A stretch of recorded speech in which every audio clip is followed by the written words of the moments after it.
and good evening, traders. FX Techno with you here. I wanted to welcome everybody to our Charting 101 Week 3 live presentation.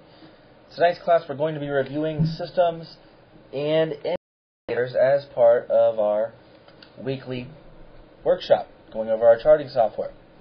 So I wanted to welcome everybody to tonight's presentation. If you have questions during tonight's class, please do not hesitate to ask by using the chat box over on the right-hand side.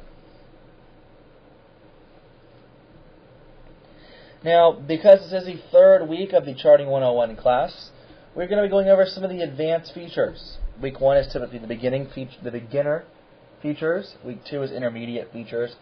And the Week 3 is the advanced features, which is tonight covering systems and indicators. Now, tonight's agenda, we're going to do a brief review of what we covered in Week 2. Then we're going to go over how to use an indicator, how to use a system, how to create a system, and how to set up alarms on our charts to notify us when a system sends out a buy symbol, sell symbol, or an exit symbol. And different other alarm features that we have here on our MTI 4.0 charts.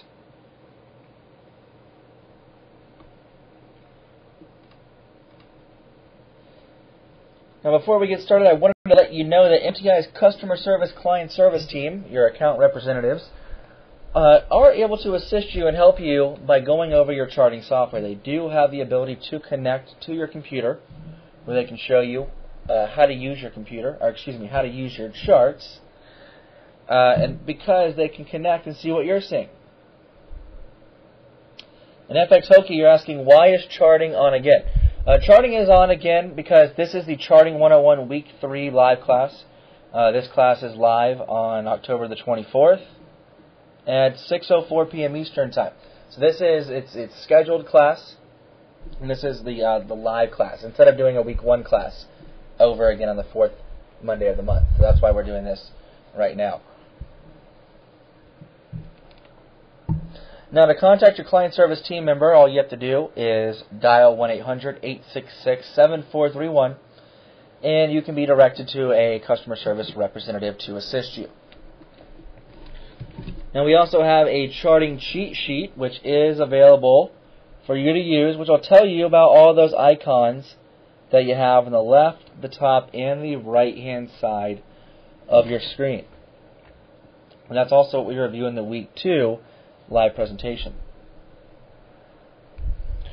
So getting started here today, going to our charts.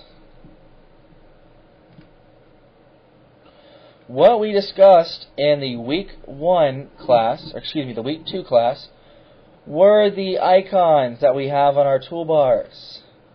Our left, our top, and our right-hand toolbars that we have on here. Now, because I have my screen is a little bit smaller, it won't fit all my toolbars in my current view. You may notice if you look over at the left-hand side, there are actually more toolbars than what we can actually see on here. And those are being cut off because there's just not enough room for them to fit on here. So what we talked about in the Week 2 class is we talked about a lot of these icons, what they are, how to use them. I'm not going to go over all those again. You can watch the Week 2 recording class to learn more about that. One thing I did mention towards the end of the Week 2 presentation was how to create a custom toolbar. Custom toolbars are very helpful. That's what I have at the bottom of my chart here. Now, to create a custom toolbar, what you're going to do is right-click on any of your other toolbars that you have. You can see if I right-click anywhere on my other toolbars, the same thing comes up, this little window here. So from this window, I'm going to go down and I'm going to select Customize, because I want to make a custom toolbar. Now when I create a custom toolbar here, I need to first create a name. So I'm going to click on New.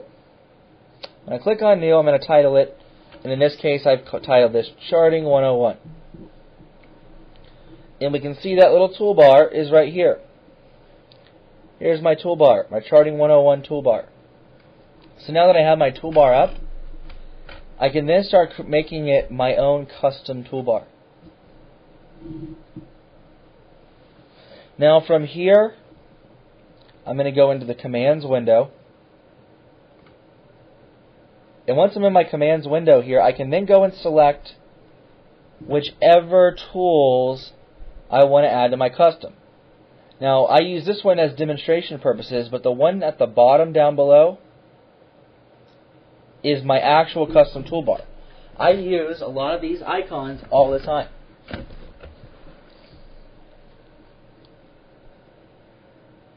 Now, Teleshare, you're saying your charts have a problem. So what I'd recommend doing is contact client services. They probably should, someone should still be there right now. If you contact your account representative, or try to click on tech support. You can get tech support by going to the Forex Tips forum section.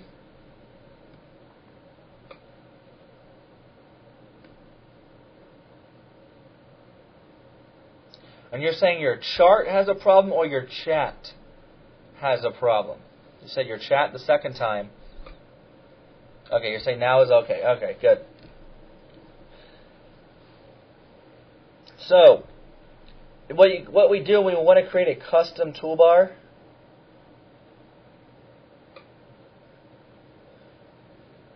and we just click and I can drag. You notice how when I put it over here, let me show you. When I move it like this, it doesn't let me put it anywhere. But when I put this on top of my custom toolbar, there's a little plus sign letting me add that to here. So that's how I can create my own customized toolbar. Now, Rainey is asking, what is that last? Let me get rid of this thing here. You're asking, what is that last icon on your custom toolbar? That is this one that I have over here. This is, I think it says L and L or something like that. I don't know what it actually means. But what this icon is it's a labels tool, which allows me, if I need to put A, B, C, Ds on a chart, I can just click on A, B, C, and then D like that, without having to type that in. Now this feature is coming to a new charting update. This is actually one of the only new features that I have found on this. And this is going to be pushed out pretty soon here, probably within the next 30 days or so. And this is going to be just a new, very, very small update, but it does include this little labels tool, which allows me to label 1 through 5, A through E, I through V, and A through E lowercase on my chart without having to go in and type that. So that's what this here is, and that's why I have that icon over here at the bottom of my custom toolbar. And it is very handy. And you're very welcome. I use it all the time now. It saves me some time. It saves me a little bit of time, but a little bit of time saved every day equals up to a lot of time in the long run.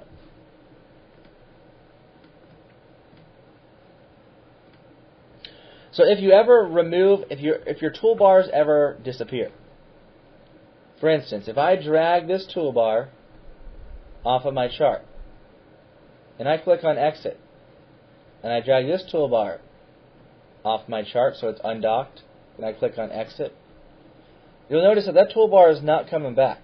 It didn't pop back up where it was before.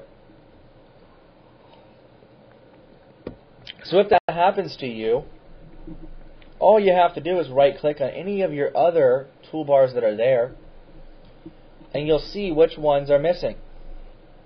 So all you have to do is go back and click on the ones that are missing, and they're going to get added back to your chart.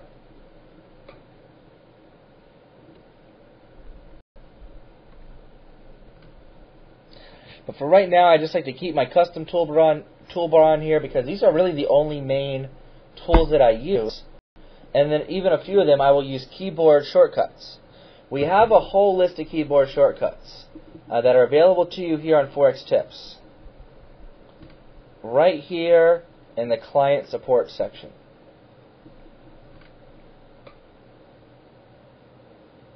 So on here, if you want to go to the keyboard shortcuts, they're right up here, MTI 4.0 keyboard shortcuts. There's a whole list of them. Now I use several of them because a lot of times when I'm looking at the charts, or I'm doing the analysis, when I'm analyzing myself, I'll have my right hand on my mouse and my left hand on my keyboard. Well, a lot of the controls, shortcut keys that I use are on my left hand. If I have my keys just on the normal home keys. Control D is trend line. Control R is Fibonacci. Control X is the text box. Those are three of the ones that I use quite a bit. And those are all on my left hand. Now, Calvin, you were asking, how do you put indicators in the custom toolbar again? What you'll want to do to put these in our custom toolbar is this. We're going to right-click on any of our other toolbars, and then we go to Customize. And then once I go to Customize, let me give you that link there, Cobbler. It's in the chat. It's in the forum section. Now, once I go to Customize, I need to make a new toolbar first, because at first you're only going to have these, the first 5, I believe, or 6, as your options. So you need to go to New and make a name for your custom toolbar, whatever you want to call it, or just call it the default name. So once I do that, once I press OK, you'll see that little tiny box opened up. It's a blank little toolbar right here in the top left corner. So what I can do is I can click that and just bring it undocked. That way I can then go into the commands window, and then I just scroll through the list and add what I want to add to my custom toolbar. Now you also notice that on my bottom one I have a tile feature. Now the tile button is not a normal icon that we have in our toolbars, so I've added that to my custom toolbar because I like to use the tile feature from time to time. So we just click and drag and drop. Click, drag, and drop. And you can rearrange them if you want. If you don't want them if you want them in a specific order, you can arrange them. If you want to use the pages option, you can add that. Systems, we can add that. Charts list for all of our charts that we have. We go to that. New chart. So all the icons that you frequently use, we can add that to a custom toolbar. And then once you have your custom toolbar on there, you can get rid of the other toolbars just by unchecking the box when I go in here to right click.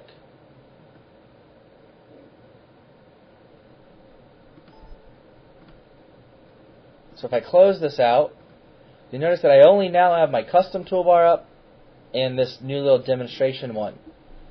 So if I want to return this back to where it was, I can just double click.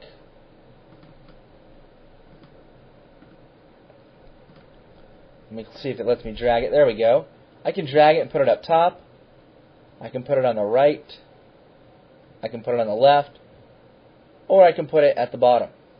Those are my options. Or I can just leave it undocked off my chart. So those are the options that we have when we create our custom toolbars. But it is helpful and it will save you some time.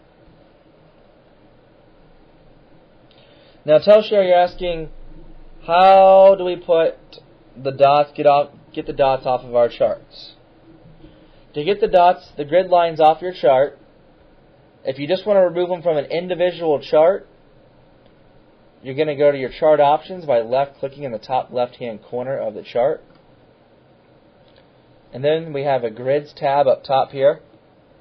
So from here I'm going to click on grids and uncheck horizontal grid, uncheck vertical grid, and that's going to remove the grid lines off of our chart.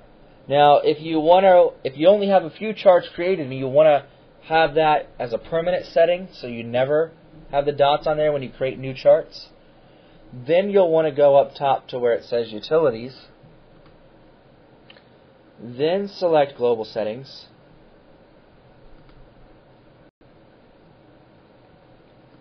then from this window here, utilities and global settings, I'm going to go in to the general. Let me make sure it's the right. We're going into the right place here. You know what? It's actually in the chart, the main field. Then we're going to uncheck horizontal grid, uncheck vertical grid, and that will ensure that any new chart that you create from that point forward will not have the grids on the charts.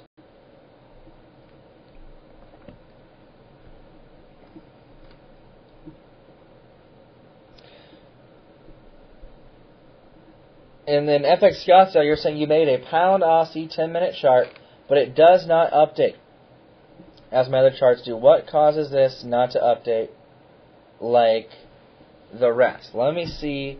Let me take a look.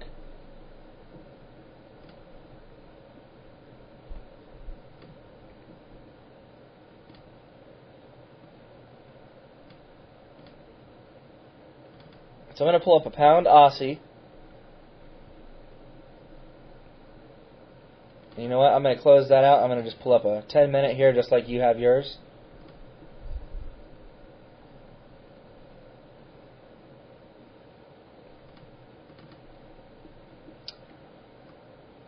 And I see what you mean. And I believe I was told something a while ago that for some reason the data feed that we're on, and I'm on data 2, for some reason data 2 does not update this. I know my programmer is supposed to be working on this, but if you switch the data feed over to the other data feed, let me see if this will switch. I think I might have to log off and log back in. Maybe not. Maybe it switches automatically.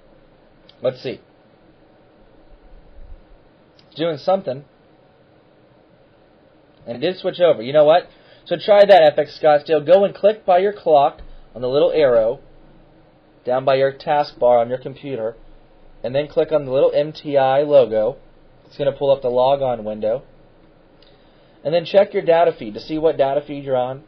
If you're in data 2, switch it to data 1, and then click on log on again, just like I did here a moment ago. And now we can see that I am indeed on. This is currently up to date, as this is the October 24th candle at 18:10, which is the current time that we're in. Let's get ready to close in just a minute from now. So give that a try, and that should fix that issue.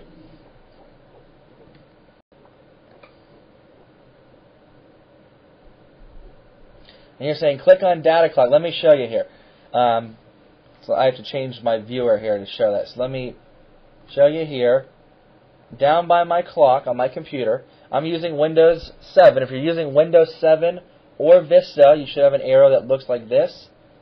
If you're using Windows XP, that same arrow will be there, but it should be pointing to the left, not up. So I'm going to click on this, left click. These are all the little programs I have running on my computer. And you'll have an MTI logo in there. A little white one, as long as you're logged in. So you just click on that. That opens up our login window. So from here, we go from data feed. If it's on data 2, I just change it to data 1. And then I'm going to click on the log on option here. And you'll notice when it changes at the bottom down here, that'll go from data 1 or data 2 to data 1. That's what we're looking at. We want to see that changing. And you're using Windows XP, so you're going to have an arrow like this, except it'll be pointing to the left. It won't be pointing up, it'll be pointing to the left. And if you don't have that arrow, you may just have the MTI icon right there on your little taskbar.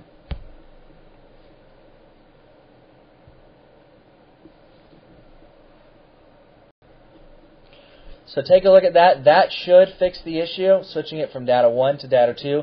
Not only do we use that to switch our data feeds, but that also allows us to view the messages window. Now after the arrow, you're going to click on the little MTI icon, little MTI logo, really small.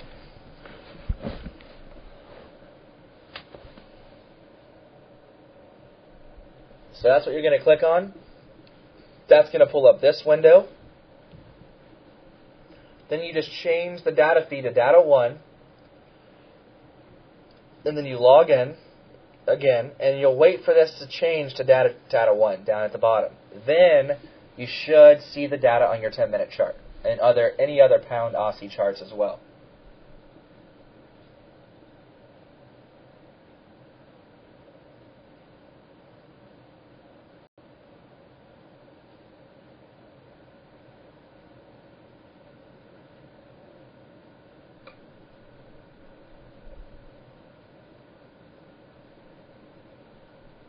And you're very welcome there, FX Scottsdale. So let's go ahead and continue on here. As we start getting into indicators. Now on our charts, to add an indicator to our charting software, we need to click on Indicators. Now here in our Indicators list, we have over 200 indicators for you to use. There is a lot of different indicators on here. Do I know what everyone does? Personally, no, I do not. I've tried to learn about a lot of indicators on here, but some of them just don't really do a lot of good for us to use in the Forex market. Now, several little indicators that can be used that can be helpful. One of them, the first one that we have, is auto trend lines. It does exactly what it says it does, but it gives us little mini trend lines. That's what I call them, little miniature trend lines. It's not big, long, outer trend lines. So I'm going to apply that and click on Exit, just to show you what I mean. These little mini trend lines. It gives me a little mini uptrend line here, and it was giving me a little mini downtrend line there. Now, as I move the chart back in the past, you'll notice that the trend lines will also move.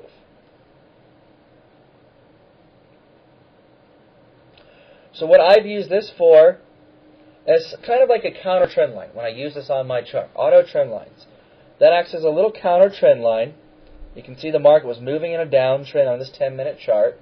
So when the counter trend line gets broken, like it's doing there, we can look for selling opportunities, acting just according to the rules of the Ultimate Trader's Package.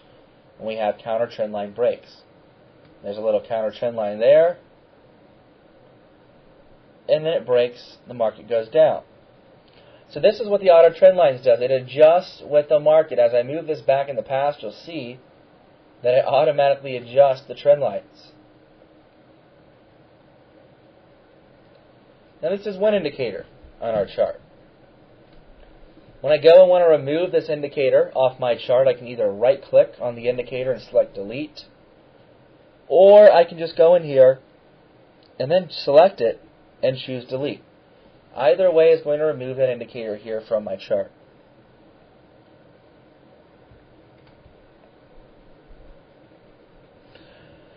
Now, other indicators that we have on here, as I scroll down, some of the very popular ones are the Stochastic Rsi. That's probably the most popular indicator that we use here on our chart. It's used in lots of different systems, and it's a great indicator of what the market is going to do. So let me change over to a different currency pair here. Let's go back to our dollar Canadian.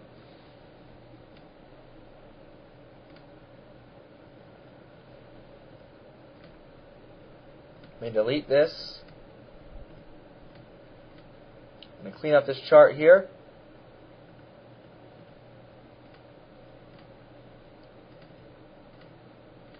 Alright. So we're here on the dollar Canadian. We're going to go and add the most popular indicator that we use. It's the Stochastic Rsi, Relative Strength Index. So I'm going to go up and double click and add that to the window above. Now what I also have on here is the CDS TK Engulfing indicator. This is a great indicator to have on our charts. The reason being is it automatically highlights the majority of our engulfing bullish candles as well as our engulfing bearish candles, which are green and red respectively.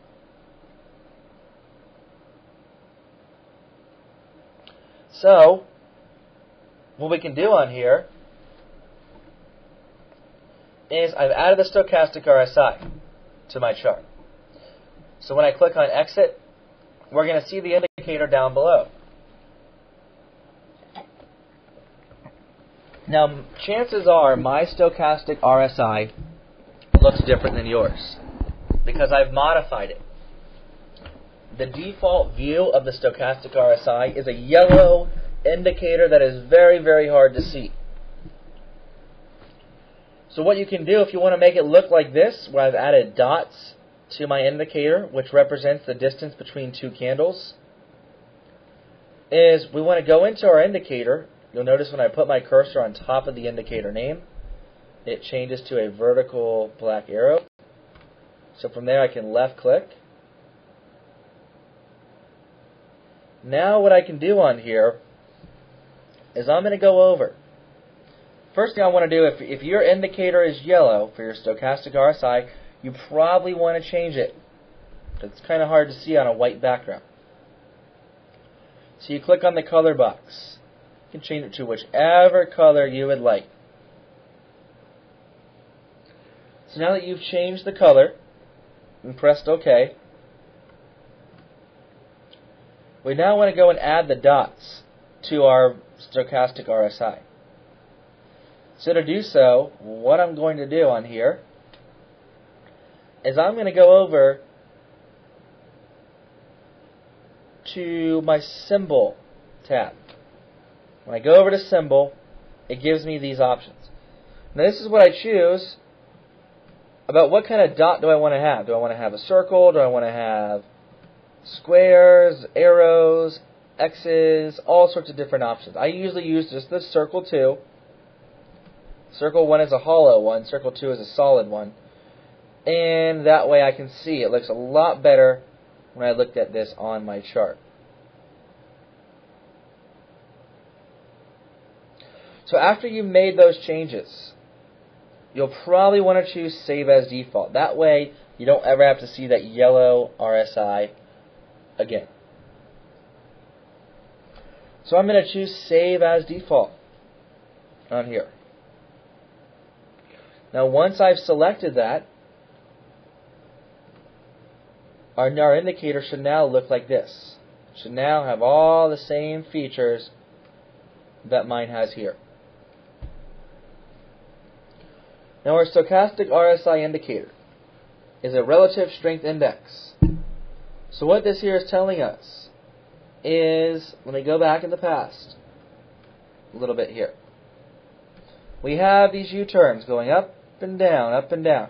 When the market is all the way to the top here, in the overbought zone, that's what this is called. This is our overbought zone. From this red parallel line to the top, right here, is overbought. And this, from this red parallel line to the bottom, is oversold. That's why if we go into this, our indicator, and I click on overbought sold, that's what that's short for. That's what this means. Overbought line is at 80% overbought. Oversold line is at 20% overbought. That's what these two lines are indicating.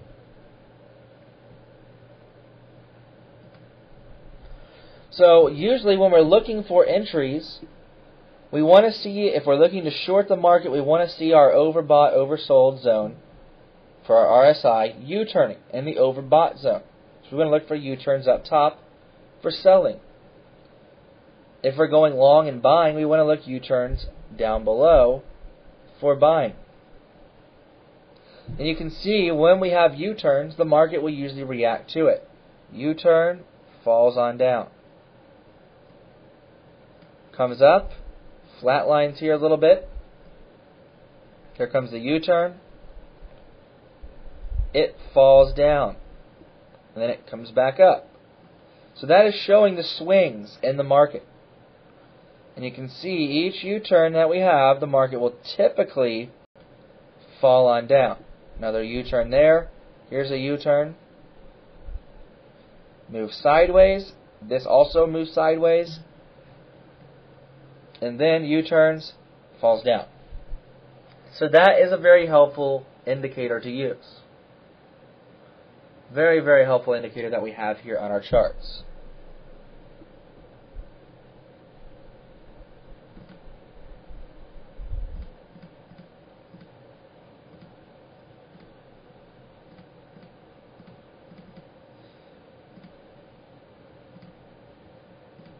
Now there are a lot of of different indicators on here that I don't have time to go over all of them. Now, we do have an advanced systems class, or actually just a systems class 2.0, where we go over a lot more in detail the indicators that we have that are good to use when we actually want to make different systems. Now, another one I will use on here is a moving average exponential. When I have the moving average exponential indicator on my chart, oops, it's a little unresponsive there. Just want to add one of them. And I click on exit. This can act as an automated trend line. You can see on here, when I add this line, it kind of stays above the candles as it's moving in a downtrend. And then when the market was moving in an uptrend, kind of stays above them, or it stays below them. You can see as I go back in the past, it does a pretty good job of following along with the market. So that is a moving average exponential indicator. So what we've done is I've added a CDS TK engulfing, I've added a moving average exponential, and I've also added a stochastic RSI. Now, if we look at some of the settings within the indicator, let me go back for a moment. I'm going to talk about the RSI for a moment. You'll notice on our charts, we have our time frame settings. We have our own period, our next period, and our highest period. Now, for the FX fiber trader and the cable trader, we have to have different next and highest period settings. It can't just be D and W. So what I could do on here in this case, I'm on a 15-minute chart. But let's say I wanted to go to a 1-hour chart, which I have right here, and I wanted to see on my 1-hour chart what my 15-minute stochastic RSI was doing without having to look at my 15-minute chart. So to do that, what I would do on here, well, you know what? Let me go back for a minute. I was doing this backwards. I need to go to my 15-minute chart. So let's say on my 15-minute chart, which we were just at a moment ago, I have it up now, I want to see what my 1-hour stochastic RSI is doing on my 15-minute chart. What I'm going to do is I'm going to go to my stochastic RSI. You'll notice that it says period, O, N, and H right up top here. That stands for own period, next period, and highest period. Sound familiar? That is the time frames that we choose up top. Own period, next period, highest period. So that means if I change this to N for next period, that's going to show my daily time frame, which is probably going to be a straight line. And let me show you why. Let me click on exit. And there it is. It's down at the bottom. We can't even see it, because it's showing me a daily stochastic RSI and not even a day's worth of market movement in this current view. So what we need to do is we need to change our time frame. From 60, 15 is our own period. We're going to make our next period 60 and our highest period D for daily. Now when I press OK, watch what happens to our stochastic RSI. It changed. Now what I'm looking at on here is I'm looking at a 1-hour velocity fuel gauge here in my 15-minute chart. So if I'm looking at shorting the market here, my 1-hour stochastic RSI is telling me that this is halfway up into the overbought zone. So that means there's probably more bull movement to take place. So I might want to reconsider shorting the market just by looking at this RSI without even having to glance at my 1-hour chart, because this right here is giving me a good idea of what my 1-hour chart is doing. Now if I look at my 1-hour chart,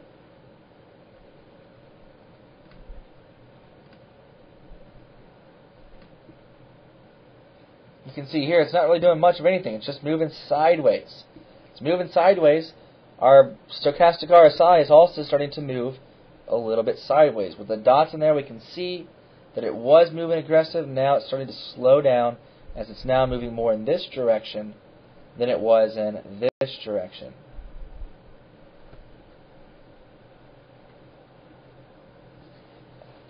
So that is a nice little thing that we can use the next period and highest period settings for.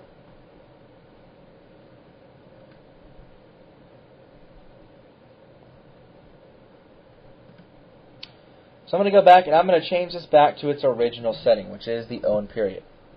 Oops. There we go. And there is our RSI that belongs to this 15-minute chart. So if I go back into my moving average exponential indicator that I added to it, we have a linked value as one of the options in our indicator. The linked value basically tells us how far away we want it to trail the market. For instance, if I go and change this linked value to 0, watch what happens to the red line. You know what? Let me make this a little bit bigger too so we can see it better. So I'm going to change this to 0, and I'm going to click on exit. It doesn't show up at all because there's no line. So let me make that a 1 actually. Look what it does. It is literally following along with our candles. Every move the candle makes, my moving average line makes. It doesn't really do me a lot of good. But watch what happens as I start to adjust it, as I start to make it bigger.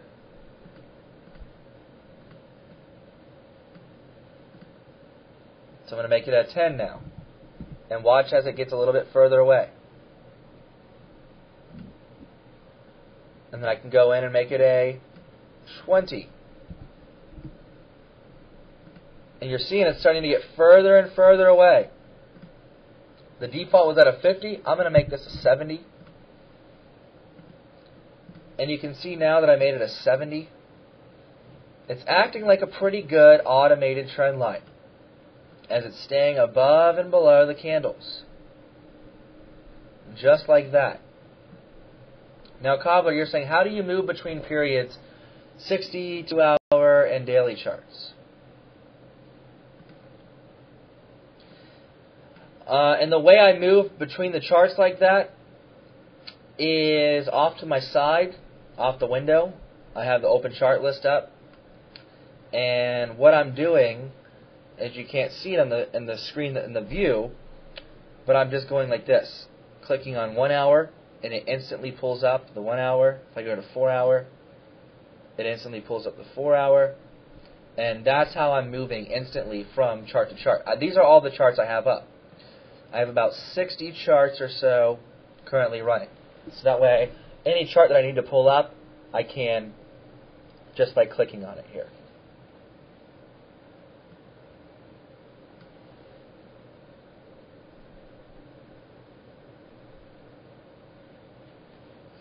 So now I've added this moving average. It's acting as an automated trend line.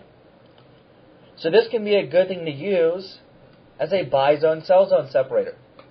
If the market is below this line, I should be looking for selling opportunities. If it is above the line, over here, I should be looking for buying opportunities. And that's just a simple moving average exponential indicator. There's lots of other moving average indicators that we have on here, but I'm just going to go in and add the exponential to my chart.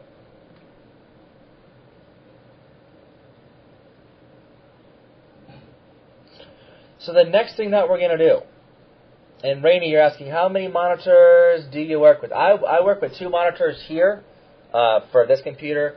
I have 2 monitors on this computer, and I have another computer here in my office as well that I also have 2 monitors on. So usually I'll have 4 going together, but I'm actually running off 2 separate computers. I use 2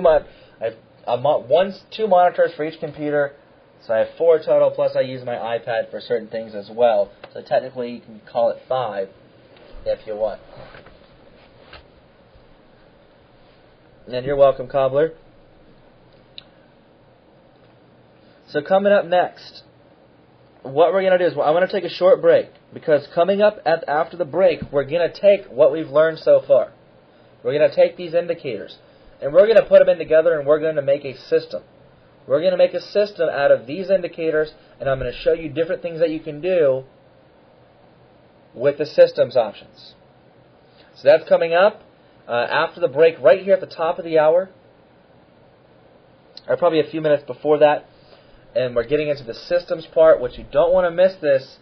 I'm going to teach you how you can make your own personalized system from a group of indicators that you like to use. So that's coming up right after the break.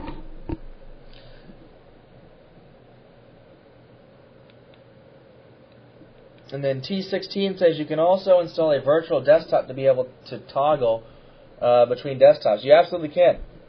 Absolutely can. I actually use, if you have Windows 7, you can actually have XP mode, where it gives you a little miniature virtual desktop that you can use. Or you can use, what I use is Log Me In, and I use that to connect to my other computers. I actually have a computer that I use in the office, and I have another computer that I use here, in addition to the one I'm using right now. So I use that to instantly go between these computers.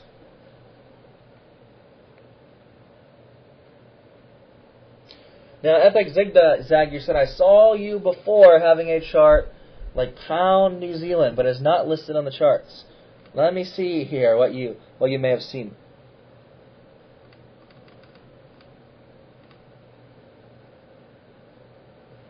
And you're saying you don't have the GBP NZD as an option in the list?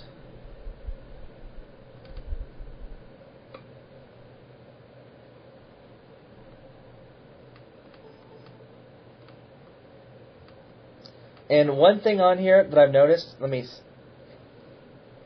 see what's going on here. I haven't used this in a while. Is it doesn't seem to be updating. That's why I have taken it off. But what I did on this is, if it's not in your list, oops, and I go to symbol list up here. If you don't see it in this list here, then that probably means there's not a data feed for it. But what I tried to do in this case here is I tried to make it. And so what I've done is I went into new symbols and I made it a symbol. I tried to force it to make a currency pair. Now, what you can do, FX Zigzag, is we were just talking about the pound Aussie in the beginning of tonight's class. For some reason, if you're on data 2, you can find that out by going to your login window. It'll tell you right there at the bottom. It'll also tell you up here. If you're on data 2, for some reason the pound Aussie will not update. So if you switch over to data 1 on the login window and go back to log on again, make sure it changes to data 1, that should get the data in for the pound Aussie. But as far as the pound New Zealand, I think because I tried to kind of force this onto the chart where it doesn't have the data for it, that's why it kind of doesn't do anything. It just sits there. It won't even let me move the chart.